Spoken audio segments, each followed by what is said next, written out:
한때 월스트리트를 뒤흔들었던 야만인이 있었습니다. 그런데 지금은 거대한 금융 제국을 건설했죠. 네, 오늘 파헤쳐볼 주인공은 바로 투자 세계의 거인 KKR입니다. 자, 이 그림을 보시면 KKR이라는 회사의 두 얼굴이 보입니다. 바로 무자비한 정복자, 그리고 위대한 건설자. 오늘날 우리가 이들이 건설한 제국에 투자할 만한 가치가 있는지 제대로 알려면요, 과거에 이들이 얼마나 대단한 야만인이었는지부터 알아봐야 합니다. 자, 그럼 시작해볼까요? 모든 제국에는 그 시작이 있기 마련이죠. KKR의 시작은 아주 악명 높은 야만인이었습니다. 도대체 어떻게 월스트리트의 문을 부수고 들어왔는지 그 이야기부터 한번 따라가 보시죠. 이야기는 1976년으로 거슬러 올라갑니다. 이때 KKR이 차임 매수, 그러니까 LBO라는 아주 강력한 무기를 발명해요.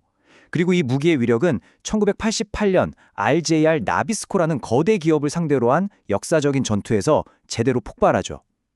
이 거래가 어찌나 공격적이었는지 이때부터 이들은 월가의 야만인들이라는 별명을 영원히 얻게 된 겁니다.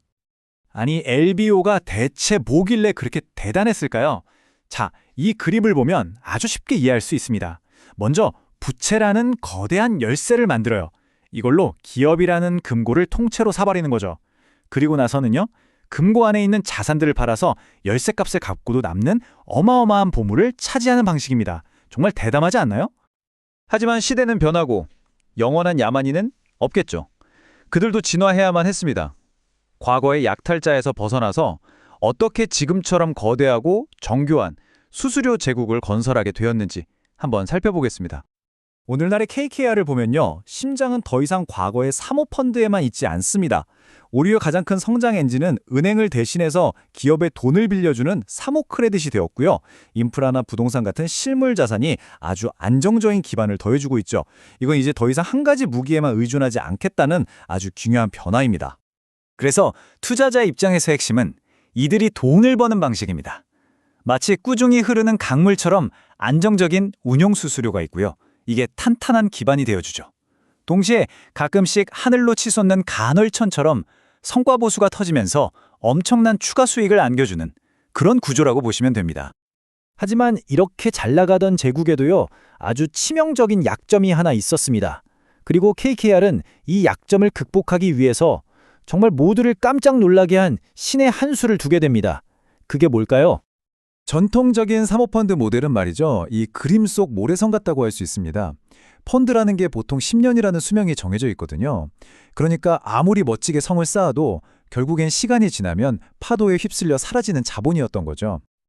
그 해결책이 뭐였을까요? 바로 보험이었습니다. 정말 의외죠? 2021년에 거대 보험사인 글로벌 아틀랜틱을 인수해버린 거예요. 이걸로 이들은 절대 마르지 않는 자금의 샘, 그러니까 영구자본이라는 정말 난공불락의 요새를 손에 넣게 된 겁니다. 자, 그렇다면 야만인에서 제국으로 거듭난 KKR, 과연 투자할 가치가 있을까요? 지금부터 KKR에 투자해야 한다고 보는 강력한 이유들, 즉 강세론을 하나씩 짚어보겠습니다. KKR을 긍정적으로 보는 사람들은 크게 네 가지를 이야기합니다. 첫째, 방금 본 영구자본이 주는 엄청난 안정성. 둘째, 전통적인 은행들이 주춤하는 사이에 사모 크레딧 시장이 폭발적으로 성장하고 있다는 점. 셋째, KKR이라는 이름값, 그 강력한 브랜드 파워 덕분에 돈을 모으기가 아주 쉽다는 것. 그리고 마지막으로는 시장이 다시 좋아졌을 때 터져나올 이 성과 보수의 어마어마한 잠재력. 이 네 가지가 바로 KKR의 강세론을 바치는 기둥인 셈이죠. 하지만 모든 요새에는 약점이 있는 법이죠. 아무리 강해 보이는 KKR이라도 그들의 제국 전체를 뒤흔들 수 있는 단 하나의 강력한 위협이 존재합니다. 모든 투자자는 항상 이 질문을 던져야 합니다. 이렇게 가치 있어 보이는 이 멋진 자산들을 한순간에 파괴해버릴 수 있는 건 과연 무엇일까? 네, 정답은 바로 금리입니다. 고금리 시대. 이게 KKR에게는 최악의 시나리오가 될 수 있거든요. 왜냐하면 금리가 오르면 빚을 내서 기업을 사는 LBO 모델 자체가 작동하기가 너무 힘들어져요. 부채라는 열쇠를 만드는 비용이 너무 비싸지는 거죠. 게다가 미래 수익의 가치가 떨어지니까 KKR이 보유한 모든 자산 가격이 동시에 하락하는 정말 이중고를 겪게 되는 겁니다. 물론 금리 말고도 위험은 더 있습니다. 보시는 것처럼 투자금을 회수할 출구가 꽁꽁 얼어붙는 엑시트 시장의 침체가 있을 수 있고요. 또 돈을 빌려간 기업들이 도미노처럼 줄줄이 쓰러지는 연쇄 부도 위험도 있죠. 그리고 창업자들이 물러난 뒤에 리더십 공백, 이른바 키맨 리스크도 결코 무시할 수 없는 부분입니다.